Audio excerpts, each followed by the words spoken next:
actually making handmade pasta. Now you do need a pasta roller for this. You do need some supplies. I fortunately have a KitchenAid mixer. Where is it? There it is. And a few years back, spent quite a bit of money. Why am I in debt?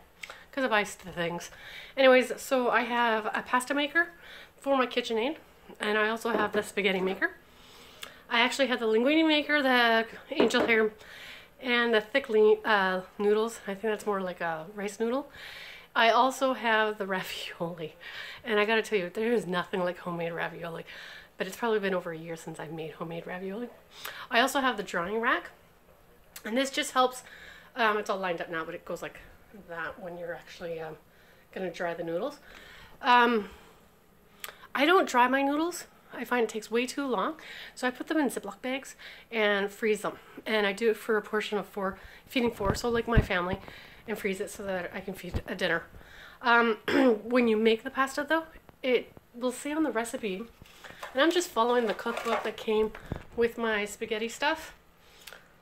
I think it says here it makes about 1¼ pounds of dough. 1¼ pounds of dough is a lot. And I do find homemade pasta, you eat a lot less. It's probably because of all the empty fillers that's in the dried pasta that you find at the store. And this one doesn't have that. In fact, my ingredient list, I'm going to make a light wheat pasta. And it's just 2 cups of whole wheat, 1 cup of regular flour, 4 large eggs, 2 tablespoons of water, and ½ teaspoon of salt. How easy is that? So here we go. So we're going to get started. We're going to add our 2½ cups of flour.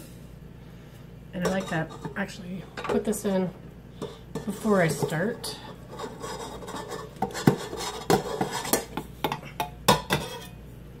And 1 cup of white flour. So this is a light whole wheat pasta dough that I'm following. Lift that up. Turn it on. I just like to mix it to get it all nicely incorporated together. And here we go.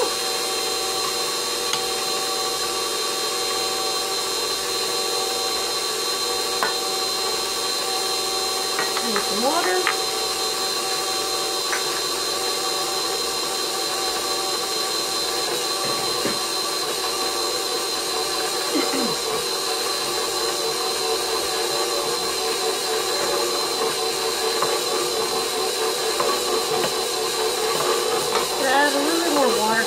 Too dry to me. Depending on your altitude, you may need to adjust the water. I find in pasta recipes.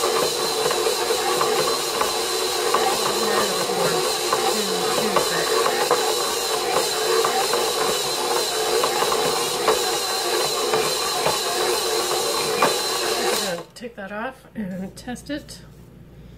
It was very, very sticky, which is fine because we're going to actually change our... Oh, it's very, very sticky. Actually, we're going to need more flour, it looks like. Let me get that. Now that my hand's all sticky, this is not difficult to do at all.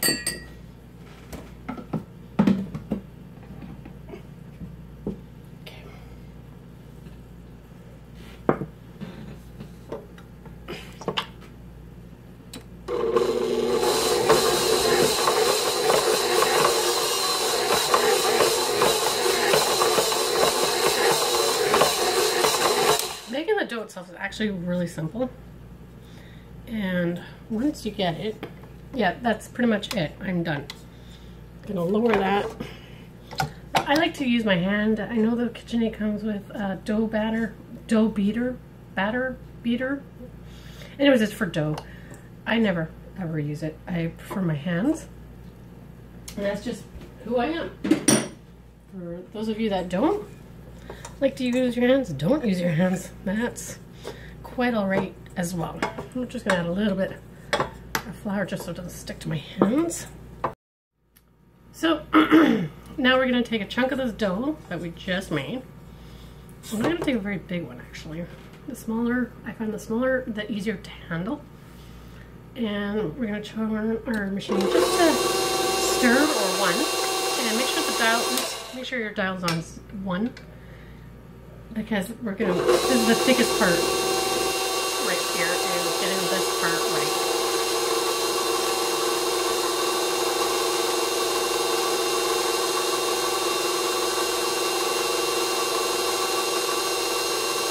And it's still very wet for my machine. It's going to get all stuck in there. So we're just going to put a lot of flour from the bottom of our bowl here.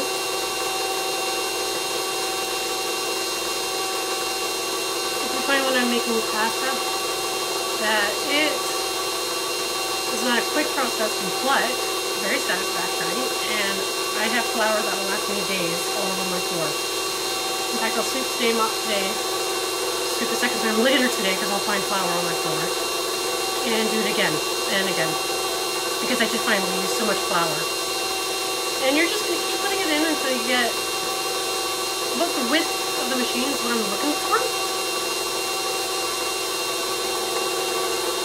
I'm trying to make it as even as possible because when you feed it through the spaghetti maker, the spaghetti cutter, you want it as even as possible. And we're going to go all the way, so that was level 1, we're going to go 2, we're going to go all the way to about 5. So I don't make it too thin. I find if it's too thin, when I go to cut it, it just rips it. They don't cut.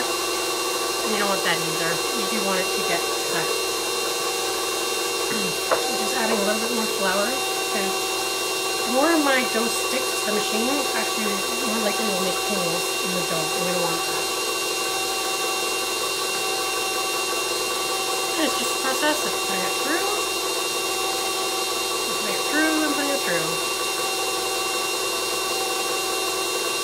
And the more often you do it, actually, the faster the process, which is kind of cool.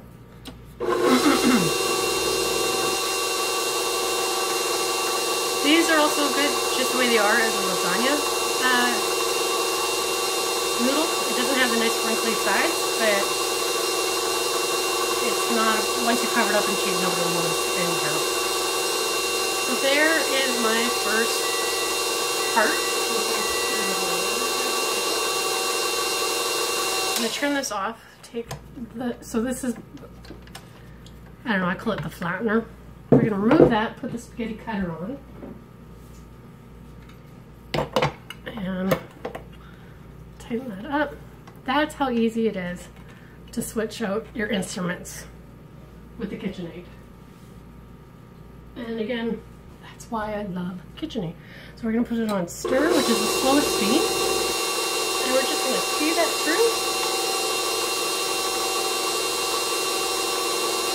Catch it out of the bottom. Whoop. And you know what? It's so sticky that it's not cutting very good. In fact, they're kind of sticking together.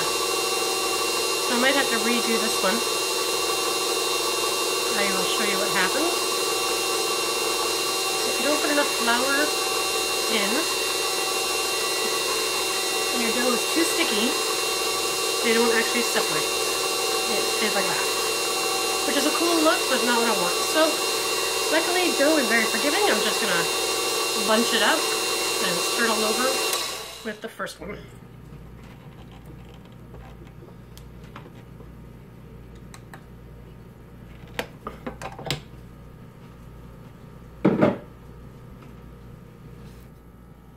So we're going to try this again with the spaghetti maker. I got the spaghetti, and I think I forgot to put flour in it. And I like to do this while it's moving so that the rollers get it everywhere, not just in one spot. Now, so now put our pasta in like this. Much better now. I don't know if you can see that underneath. And nothing is sticking together, not clumping, and you have beautiful individual spaghetti. I hope you enjoyed this video while I'm going to sit here for an hour making a whole bunch. Good night.